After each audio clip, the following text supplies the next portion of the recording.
Brussels energy bubble is like the Eagles song Hotel California, You always you check in, but you can never check out.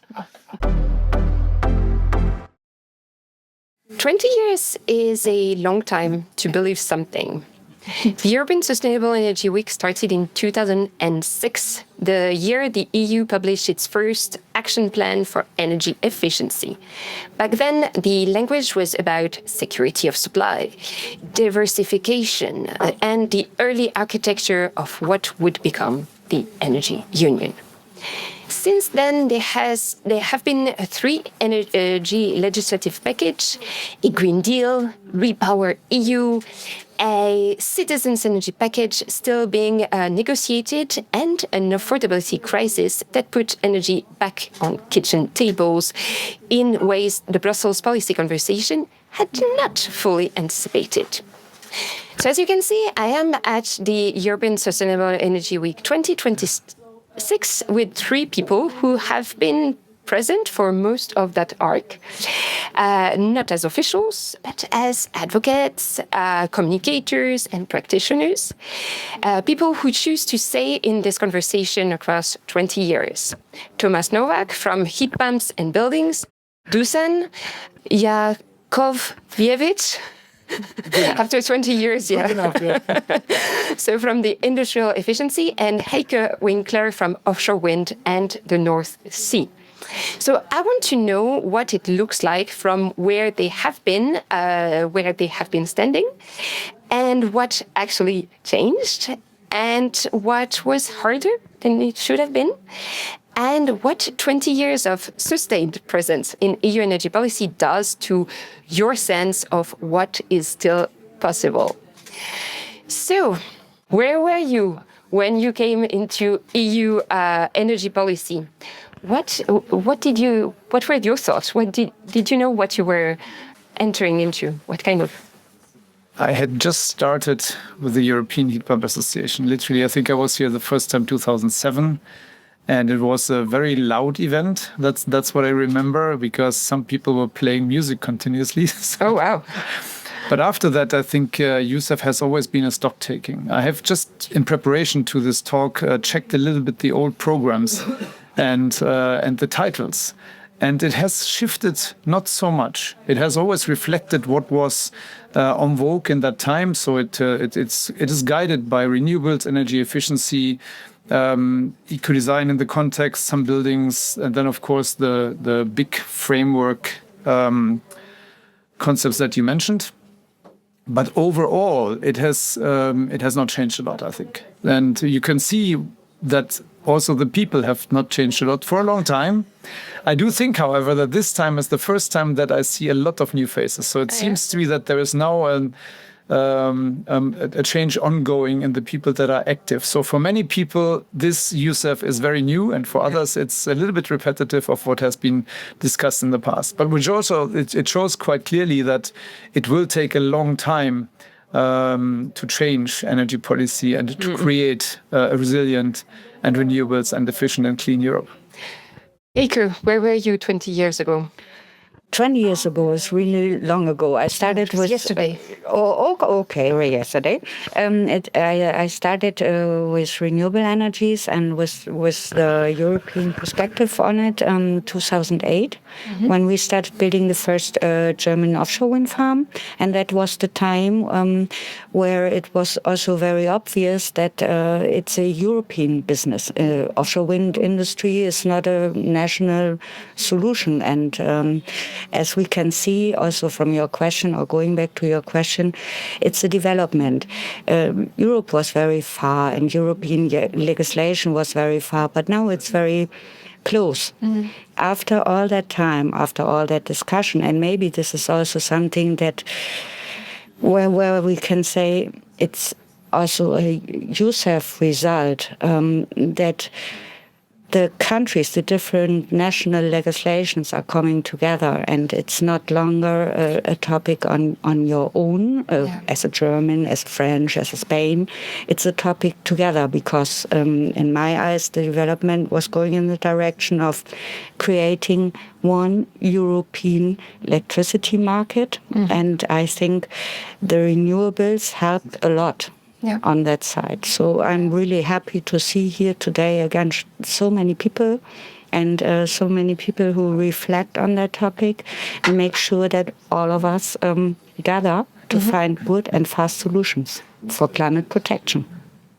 Dušan, where were you 20 years ago? Well, 20 years ago, I was working in the UK in politics, and I was kind of halfway through my burnout, being disappointed with the second term of Labour government, so with Tony Blair, because we were working pro-European, and then there was not sufficient support for the European issues in the UK. So I thought, what should I do? Something which is more kind of concrete, not to promote like democracy, governance, and all the nice words. So I thought energy might be interesting. I mean, I never really worked in energy. I had no background in energy. I studied history and politics, and so I basically kind of. And the only place I could work was Brussels with English. So, I basically kind of like, got my job, and I started within a month, I started working in energy sector, working in communications. And this was really, really, I mean, I haven't regretted it. It's quite amazing. It's really like very vibrant and, should I say, energetic sector, and great people, and really, really kind of positive ideas, and lots of developments, and lots of transgression, and things are changing always. As Thomas was saying, I mean, we have been seeing lots of old faces, for quite some time. But I can really second to what you said about, like, that we have some generational change. I think already last year I saw quite a lot of new faces, young faces, and this year it's even more so. And I think this is kind of quite telling, and it's quite important really for us, to kind of position the whole energy policy discussions, because obviously, I work in industrial energy efficiency. I started in, working in an association, and we were launched at Sustainable Energy Week. Oh wow! Because working in energy policy at the Bureau of Heat and Power, I can mention, I realized that Sustainable Energy Week, which I think we first time did it like 16, basically for the first one or second one, because there was this issue about this like sustainable management in some cities. There was an organization that was organizing Sustainable Energy Week, and basically, from the very start. So, when I started, I had an idea about new association. I thought, where is the best place to launch it in Brussels, but Sustainable Energy Week? Yeah. So, we have applied with the idea and everything, and we got a room, and we were launched here at the Charlemagne building. So, in a way, EIP, Energy Efficient Industrial Project, is like a child of Sustainable Energy Week. I'm sorry to say that, but it's the fact. But it's kind of quite exciting, and all these changes. And today, going for the sessions on energy efficiency, and 3-5 years ago, you see like different rooms are changing, different people are in different topics, and things are developing, and it's super exciting. Yeah, it is. There's a lot of conversations that you can really see. Like, as Thomas said, it's a way to EUSEW is a way to take stock of what's happening at the European level, and the priorities that are shifting from one another. And I must say, I was extremely involved in EUSEW in the previous years, because there was a really strong focus on energy consumers, energy poverty, on energy communities as well. There is less of this focus this year, but it's also kind of normal that we need to circle, to get back to some other topics as well. Also because in the previous conversation in this podcast, it was with Evelina Harstein, she clearly said now in the EU we consider energy as a right and not a commodity. So now you kind of see it also in the way the conversations are framed. Like, you don't need to argue for energy to be considered a right or for consumers to be at the center as much as a few years ago. I mean, I would say that I would keep on insisting, because energy has to serve the people and not the other way around. But this way is also showing a different kind of concern of how to best serve the people, because there's a strong focus on the security of supply or really this kind of angles. So that's quite something. Let's use it as a moment to take stock of what's coming in the next year.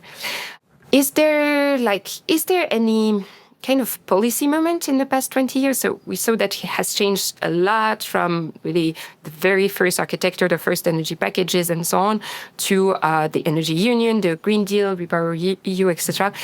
Where has there been some moments in the past 20 years that you kind of expected to be a little bit more exciting and weren't? Perhaps, or maybe something that surprised you on the other way around. On the exciting part, we have of course discussed many different details on energy efficiency, and that is by definition, in my view at least, not a very exciting topic. It's very important, but it's not very exciting. Because most people don't want an energy efficient product, they want a functioning product. They want their warm shower, they want music to be played, they want their car to drive. Yeah. So I do think that I would have expected energy efficiency on the ground to have a bigger impact, and I think it did not. And maybe it did not because we allowed all the time to run fossil fuels on the side. So this lack of dedication on taking a stance in favor of the most efficient solution, which is electrification, that was, in my view, disappointing in the, let's say, 2010s, 12s, when the building efficiency directives came and eco-design.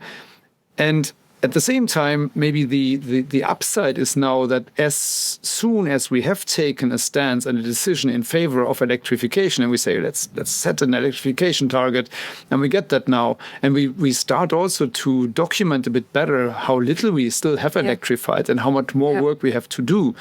And I must mention the primary energy fallacy, because it's used so much against the electrification agenda that people say, but we compare primary energy with final energy, and then it looks as an unsurmountable challenge, but it is not. And then on the other side, what I think was most impactful, and I hoped it to be, so I'm quite happy that it happened, that was the extension of the whole renewables discussion into heat. Yeah.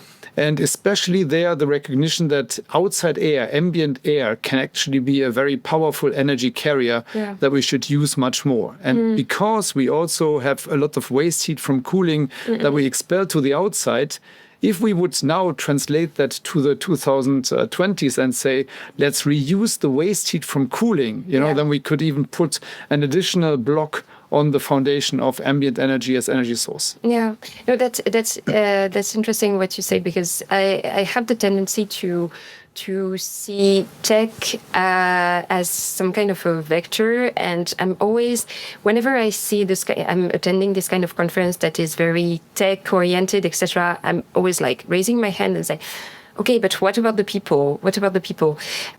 What you are kind of showing is that they are a lot of the conversations that needs to still happen, and this kind of scene is also a place to have this kind of conversation on how to best serve make it simple. Right? Why was that so difficult? Yeah, exactly. People say you're sitting in the Austrian Alps and it's minus 10 degrees, and you say, how can you make heat from minus 10? Yeah.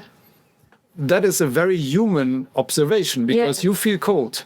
But humans are not the masters of thermostats in physics, because absolute zero is at minus 273. So every temperature level above that has some amount of energy. And if it's minus 10, you have 260 Kelvin of energy that you can use. Yeah. And so then if you have the proper technology, and I will say heat pump once, then you can provide heating and hot water from it. And if you turn it around and you say you're sitting with 36 degrees in southern Spain and you find it far too warm, then the same technology can give you the cooling that you need. And if we then use the waste heat from that cooling for hot water, you also have a warm shower when you want to get rid of your sweat. Yeah, so it's really like putting the in French we say putting the church at the center of the village. So it's really what this kind of conversation, including at EUSEW, where you have both the tech centric, the regulation centric, and let's say the people centric conversation. And you have to merge these. You have to translate the tech into a function that the humans want. Yeah. For you, Heike. It's a bit, or let's put it that way, it's a completely different direction. I'm interested in EUSEW and the development in Europe. That's more about reindustrialization. Mm-hmm. And it's about the Green Industrial Deal that really drives me, and it's about creating jobs in Europe. And I think that's also a very important aspect for human beings. I mean, as you mentioned, it's not only about tech, it's also about what is the surplus in electrification and also in the development of green hydrogen. When you see, for example, RED 2 or RED 3, that was, from my perspective, one of the biggest disadvantages, not to be capable to do both electrification and delivering the green hydrogen that the industry needs to grow and to create more jobs. That's one thing. And when I remember right, there was another topic when the European Union was going for driving the Clean Industrial Deal forward, it was a bit like, all you different European countries, you have a choice. You can decide on your own what are the right criteria to be used and so on. And that disappointed me a lot. I thought in this moment, a top-down approach would have been very much easier. And it might have also lead to a faster electrification in your direction, but also on green hydrogen topics like what we have, steel, for example. It's very, very important for the European Union. It's very, very important for the people who are living here. And this is something that has requirements. And I think Europe is, from my perspective, there to fulfill it. And it's not only about different aspects like energy efficiency or electrification. It's to see the whole system. Yeah.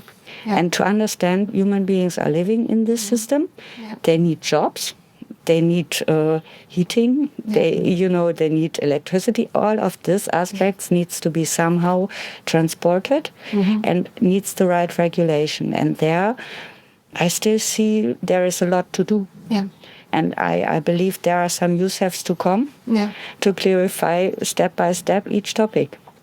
At least from my perspective right now. But correct me.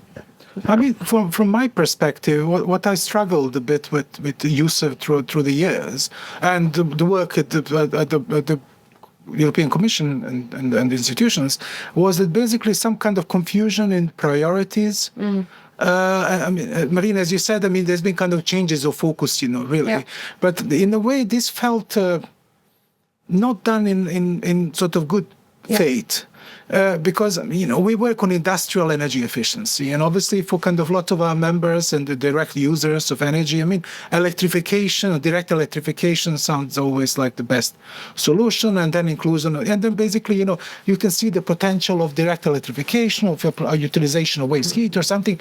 But suddenly, we found it ourselves, for a few years when there was like conversations were dominated, I don't know, but for example, carbon capture and storage, it was like for decade, I mean, there's still some lingering of it. I mean, basically lots of focus on it. Because EUSEW and the policy in a way is a zero-sum game. Because if you talk about something, you cannot talk about something else. If you talk about CCS, you can't talk about energy communities or people. Because the time is limited, the slots are limited, we apply, some we get, some don't. So we ended up at certain years the focus was basically on something which is relatively small, minor as a potential, but it overshadowed, a lot of the conversations. Or like, I mean, Thomas knows well, I mean, if you look at, kind of things like hydrogen, for example. I mean, hydrogen, really, I mean, 3-4 years ago, almost every single session, had some element of hydrogen. and this sort of sidelined, lots of other issues. Of course, hydrogen is good. There are potentials with hydrogen, but it was totally out of proportion. So basically they put perspectives and priorities, on the things, which I totally agree. The priorities, should, because it is social Europe, so people should be on top, not technology is always there, but, the things need to be put in the right priority list and not to have something which sort of overshadows everything else. But are you really surprised? No, I'm not, really. I'm trying to kind of keep positive spin on this. There is this, I don't know, it's sort of dark side of the European work that sometimes, things get kind of like sidelined. Yeah. Into some boxes, which are, good, maybe sometimes less good, sometimes transparent, sometimes less transparent. And then basically, we sort of it's quite problematic, for people working like wind power or like industrial energy efficiency, which is super boring. But it's you're not boring. Maybe I'm not. But, the topic, this has been basically our goal for the last 15 years, trying to kind of sex up, the energy efficiency, industrial energy efficiency, because, there is understanding. This is always run by some communication agency, of course, that the Commission or SINEA now, they basically give kind of priorities to the subjects. But some things are better and they attract more attention and some attract less. But it reflects what I thought before and what I said before. It reflects that EUSEW is a mirror image of what is currently on vogue with the Commission, and not to forget, because many projects present their results here, also what was 3 years ago in the projects. Because then they deliver on their communication efforts, and maybe that's the mix that makes it sometimes interesting, and maybe also the project influence balances it a little bit, so that you're not the pendulum cannot swing too far to one level, because there is always a bit of a dampening factor from 2 years or 3 years ago when these projects were granted. So you have always a feed forward and a feedback from the projects that feed also the content of the different sessions. I would agree, however, that or I don't know if you agree to that, but this change of communication agency, that is, if I could criticize one thing, that is the biggest, because every agency has had to learn again. And over the time, one thing that you could be certain of when there was a new communication agency is there were some good new things, but also quite a few bad things. So the learning on the positive side, that was not executed well enough. However, what I think now for the last 3 years is pretty much the same people, and they're doing a really good job. And so continuity. Thank you, Luca. Yeah, thank you, Luca, exactly, and Bear. And this is, but at one point, totally as Thomas says, we had nearly annual change of it, and this was really and plus also they had limited understanding of the topics. So this kind of amplified, this misrepresentation of priorities, and it was Yeah, but I think it's also, I'm not sure they get honest feedback that from veterans like us so often, right? So it's also important to give them some tough love, and even DG communication of the DG Energy knows, and that was particular from the conversation with Evelina, that the EUSEW brings together a community of people who are already convinced. So I think it's the biggest challenge, and perhaps also the biggest mistake. This kind of opportunistic agenda. Sometimes, you are surfing on the current trends of the EU, etc. So you aim to bring people who will be convinced, but the biggest challenge for me would be to have people who are interested only in, nuclear or hydrogen or tech or whatever, to join the same conversation, but really the same conversation as someone who has spent his life or her life working on energy poverty. That would be the marvelous thing, because we can have a very, very different experience of EUSEW because we don't attend the same sessions. There is this exactly, there's not enough mixing of these people. So a lot of times people end up talking to themselves or their members or. But on the other hand, how would you do it? I mean, why would you? Did you ever go to a full nuclear conference? I have nothing to say there, so I never did. Maybe it's an interesting experience. Yeah. But I would give it a different angle. I would say the people that come here is the engaged people that work on the European level in the topic. So you create a nucleus for people that come from as far as, I don't know, Klagenfurt or Poznan to come here and to say, okay, let me exchange with other people that have the same drive that I have. And for once, I think when you come home after after EUSEW, you have a good feeling that there is momentum and people are taking action. Yeah. And there have been quite dire times in the meantime, right? When renewables they were not on vogue, energy efficiency didn't play, and maybe that was the days when everybody could just get away by saying we just do everything with clean hydrogen, and then that was okay. And we all know that it was also quite an agenda of the fossil industry.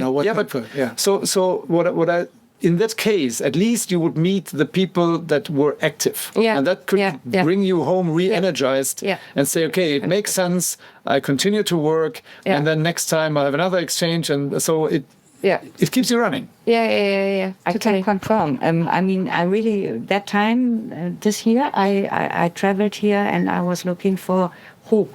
Yeah. Because what we see in Germany right now is completely, I'm open, miserable when it comes to regulatory solutions for renewable energy. And it doesn't matter if energy efficiency or if green hydrogen or if electrification, everything is really not going forward. So to see here that we are on a European level working together on the same subject really creates hope and strength and empowerment. And therefore, I'm really grateful for EUSEW. And you criticize because you might be longer time already in the loop. And for me, it's still something new. And I see it's a really great experience. I just learned, for example, today at a fair stand, who is responsible for maritime spatial planning in the EU. For me, it was a very important knowledge because in Germany it's not really solved in a good way. So to connect this and to have that knowledge and to gain that knowledge is a really huge benefit of EUSEW here. Yeah, it's true that the EU officials, they tend to be quite relaxed and open. You can kind of talk to them at this moment, but they also come to learn, right? So it's on eye level. Yeah. And this is positive in my Just like two more things, on EUSEW itself. I think what was really noticeable as a difference was that Sinea took a stronger role from DG Energy. Because they are more market orientated and they were like, really, like a live program, which basically fits between a Horizon and, I don't know, Innovation Fund. So there is like a little kind of activity which was slightly differently focused. And secondly, the fact that EUSEW, really like it was running and sustained itself through all of these changes, and both when it comes, to priorities, but all the agencies, operations, and everything, shows that actually EUSEW is kind of like a living thing. It's listening. It can actually, it went through all of that, in a way, kind of growing up, and so there is almost, sort of the story of growing as a person. It's kind of quite interesting to think, because, you can do, we're all parents, so you can do as a parent, you can do lots of kind of wrong things at certain points in the life, but, there's still the person that kind of comes out of it and it's stand on its own feet. And this is what we have EUSEW, and it's kind of survived, all of these sort of, all the hydrogens and all the other things. You're going to get us emotional. You didn't ask me where I was 20 years ago, so... Oh, sorry. Marine. Where were you 20 years ago? I was 20 years ago. So I thought you were like 12. yeah, exactly. No. I was 20 years ago, and I didn't think about energy at all. But what I remember for 20 years ago is that that Bulgaria and Romania were about to enter the European Union. They did that on the 1st of January 2007. And just a year and a half before, 10 Eastern European and Central European countries had just joined the EU. So, Heike, you said something that I found quite interesting around the fact that when you started like 20 years ago, you also realized that the EU dimension was necessary to make offshore wind happen. But by definition, the seas are international.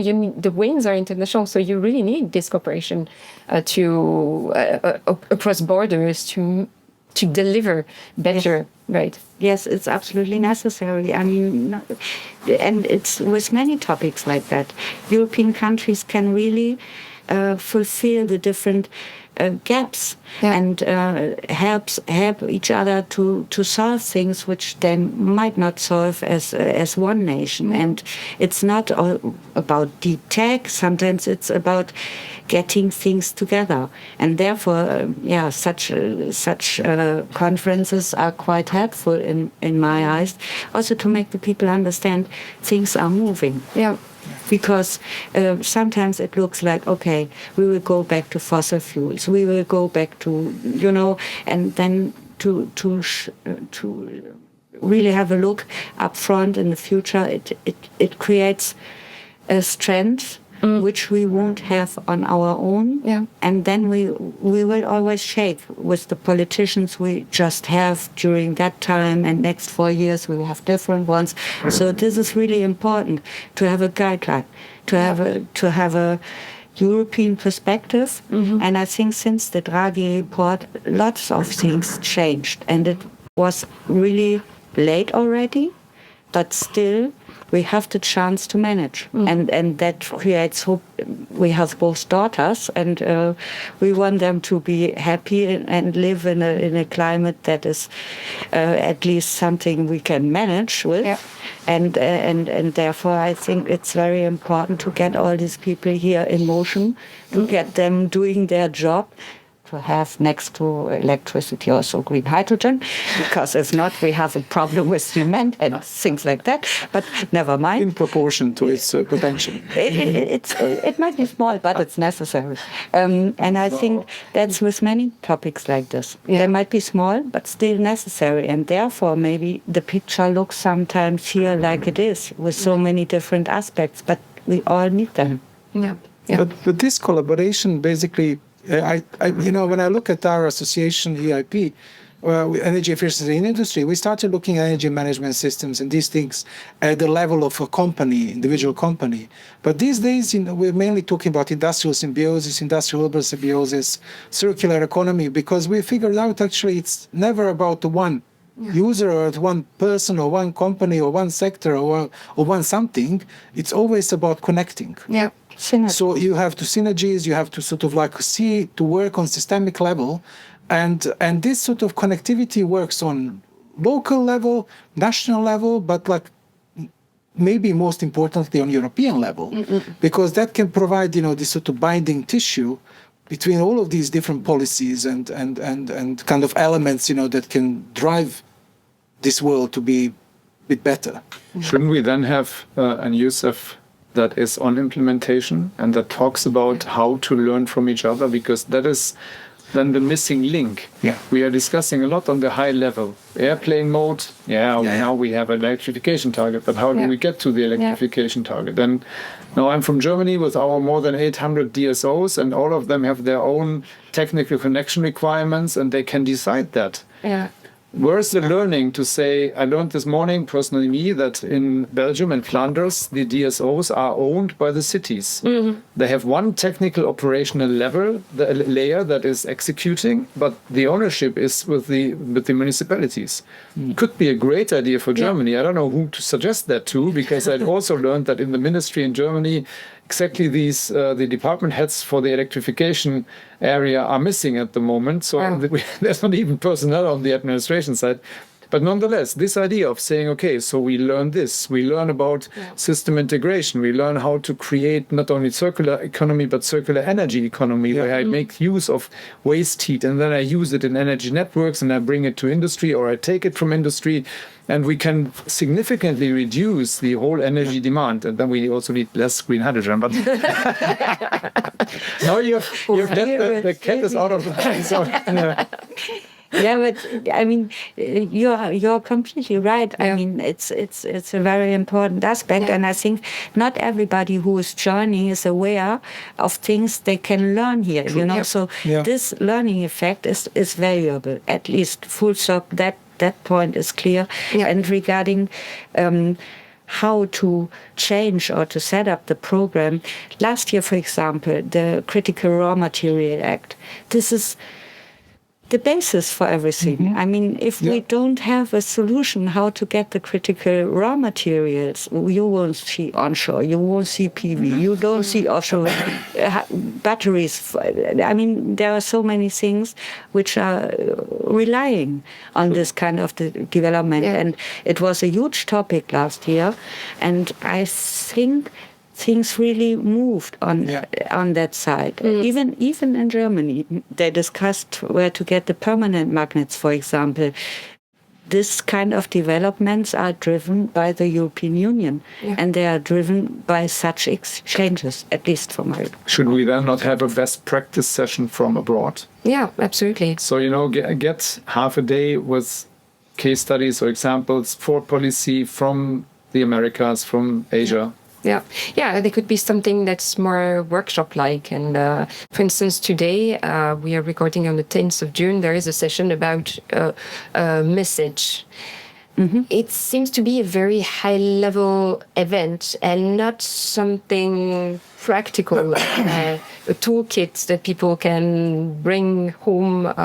So maybe that's exactly what's kind of one of the aspects that's missing. And it's funny that you're mentioning implementation, because exactly 2 years ago, I recorded another podcast at EUSEW. During EUSEW, it was more like a vox pop. I interviewed a few people around. Probably you, Dušan, I don't know if you remember it, but anyway. And the episode, I called it The Dog Who Caught the Bus, because it was just after the adoption of all the new packages and 1 week, or not even a week, after the European elections, with quite a flip in the political majority. So people were, everyone said it's all about implementation, except that did we get the opportunity to take our time and learn from one another? I'm not sure, because then all the omnibuses packages have been reopened, and like I totally get that civil servants and DSOs, etc., are lost, given all given that the winds are changing all the time. I mean, if we go back to winds. So you decide to install winds in certain, like wind turbines in a certain way, because you know the main trends, right? And but policy is exactly the same. Yes, I see it also that there are several changes on European level, and sometimes, as I mentioned, the one RED 2, RED 3, this is in details.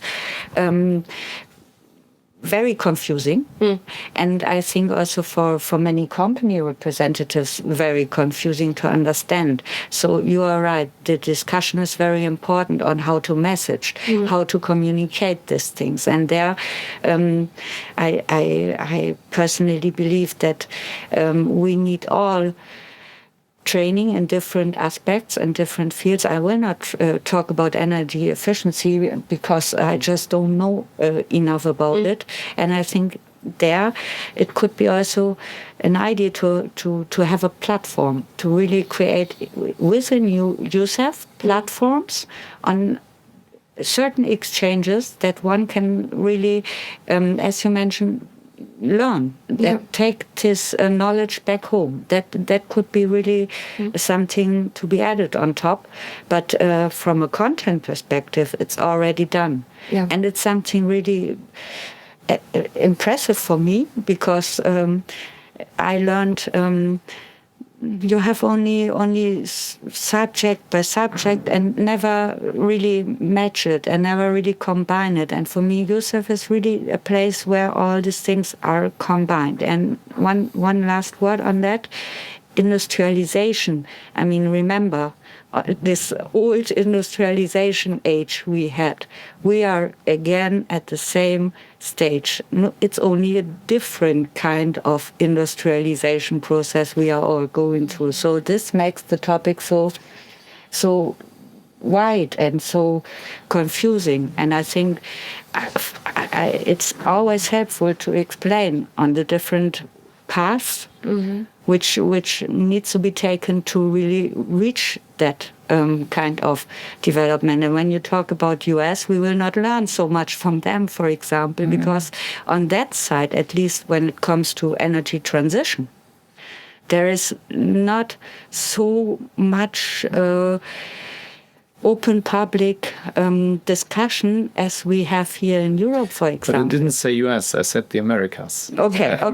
Sorry. Yeah. And if you think that, for example, right. California is far advanced, and California has, in my view at least, set standards by setting requirements on cars notably, but also on other technology that are then have an influence on the rest of the whole continent.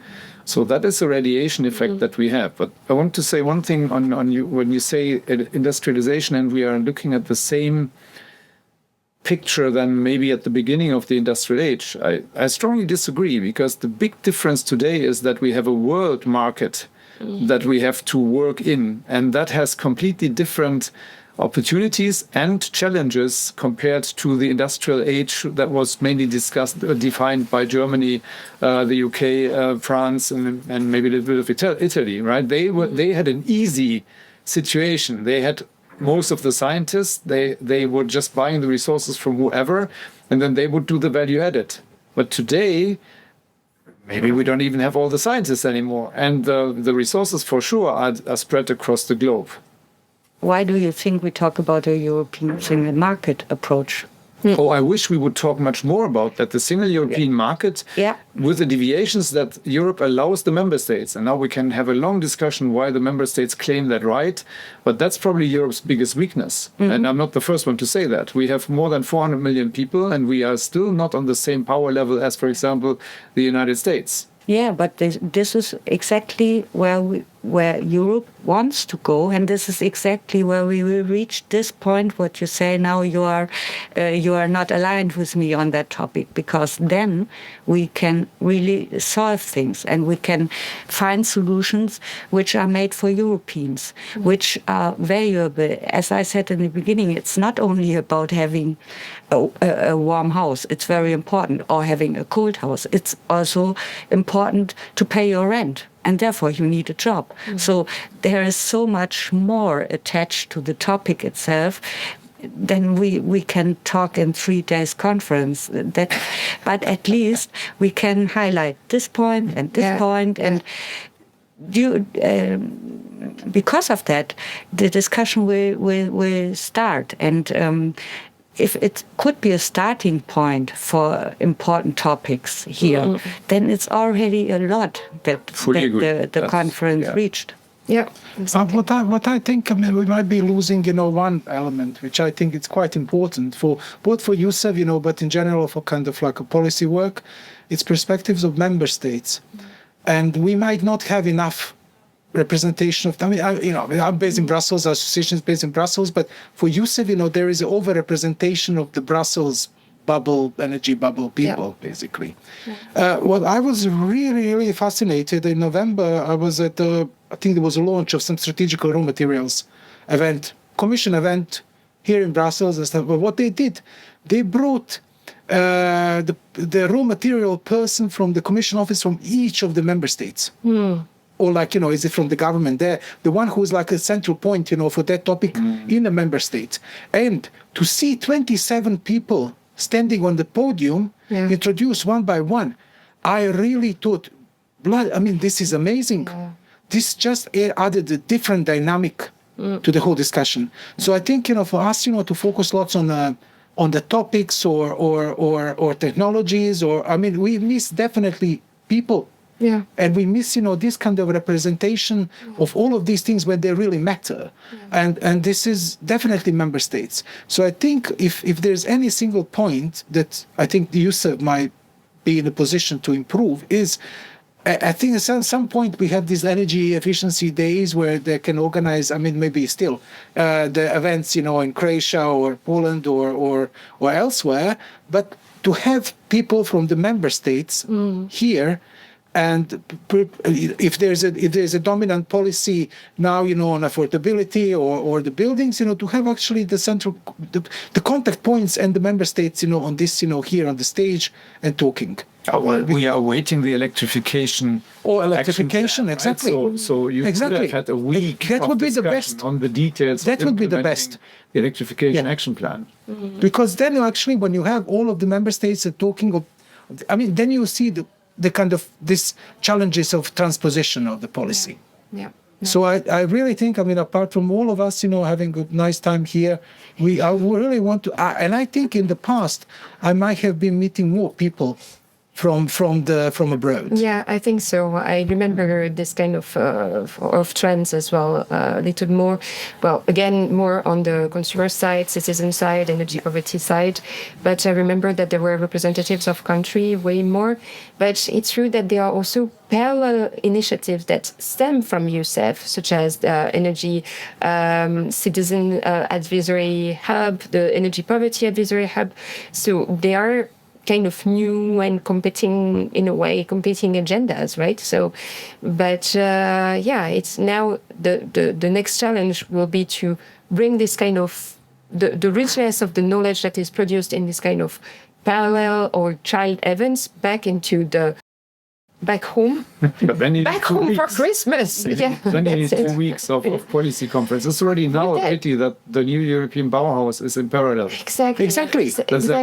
And even like the Green Week was last week. Yes. So it's all kind of combined. So this week I'm spending my time between here and the new European Bauhaus because it's so interesting. And, for instance, the housing agenda has moved a lot into the Bauhaus, right? I have this mandate with the Commission on the NEB facility expert group. So I'm quite an insider. And I can see that there are many things that we discussed the previous years here at EUSEW on housing and energy efficiency in the housing, etc., have moved to the NEB European Bauhaus Festival. So it would be good to have a direction. Yeah, it's kind of suboptimal, really. Yeah. The way it's all aligned at the moment. Exactly. To have it in parallel, it was with, and you said, you're right. The energy efficiency topics are discussed elsewhere. Yeah. So it's most likely heat pumps as well. Okay. So let's conclude with your 2 cents on where we should be in 20 years. Oof. If we manage, Still up and dancing. That's certainly yes. so do you want to say something, Dušan? 40 years ago? No, probably not. Let's not aim for that. I don't think I would want to do that. No, I don't. Totally. Unless I can wear your shoes and the rest or something. Yeah, but to the question then. 20 years is exactly the time horizon that we need to get to 100% renewables. Yeah. So for heat pumps, it means a tremendous effort to move away from fossil fuels. It means that we significantly increase the efficiency of replacement, because otherwise we don't have enough people, and that we engage enough people to say that it's a good fun to work in this field, and it's a career decision. So we would have to advertise for that today so that we can execute over the next 20 years. And in the context of electrification, all this is going to happen, because then we have the most efficient system to provide electricity, heating, cooling, and indoor comfort. Yeah. It's my turn. Okay. Yes, your turn.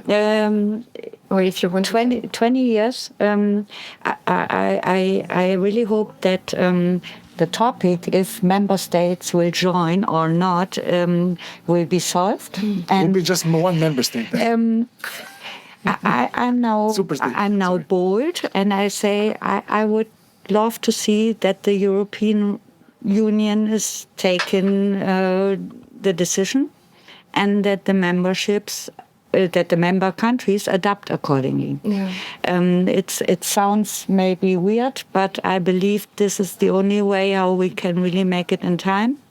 And this is for climate protection, and I think they aligned already. So they could just go now and take the regulation approaches we have on a European level. And use it in the different member states. Then I think things will really, you will see, we might only need 15 years. I mean, there are really opportunities now when the member states are cooperating and when they take the guidelines of the European Union serious. Yeah. Dušan. Just to kind of reaffirm what Thomas says, I mean, personally, it reminded me of one very senior person at the Commission, you probably all know, but he's now retired. And he says, this kind of like a Brussels energy bubble is like that Eagles song, Hotel California, You always you check in, but, you can never check out. So it's basically kind of like hanging around, and I mean, it was like a real cynical guy, and I'm also a cynical guy. So, standing around, so it's, if we are still here and talking about these things in 20 years, I think that might be perceived very strongly as failure. Yeah. But on the more positive note, I think, in 20 years, hopefully, Europe, is going to be fully electric. We're going to have full electrification. That hopefully we're still going to have some industries. There's going to be industrialization, reindustrialization, deindustrialization, and I hope that four of us are not going to be replaced by AI or bots or online versions. Or online versions or trolls of ourselves. Exactly. Or the alternative us or something kind of. Yeah. Okay. No. And Marine, where do you see it? In 20 years' time, well, I hope that we can still have this kind of open conversations and bring tough love to the European Commission, because that's also what it needs and what democracy needs. Something that I think we don't realize enough is how important it is to kind of disagree on certain topics, whether it is green hydrogen or anything else, and make sure that all the big intentions and the big seeds that we have been planting these years at EUSEW and in energy policy have bear nice fruit, right? So that's trees and then fruits. So we have indeed electrification that is also just, fair, resilient, socially accepted, and that we don't have 50,000 people who die every summer because of the heat. Yeah. Great. Thank you. Thank you. We are really, I'm really happy to join you here, and I'm keeping my fingers crossed that we are going in all of the proposed directions. Yeah. So let's see where we end up in 20 years. But I think if all of us work together and the people outside too, we have at least a good chance. Yeah, exactly. Cooperation always above competition. Okay, cheers to that. Cheers. Cheers.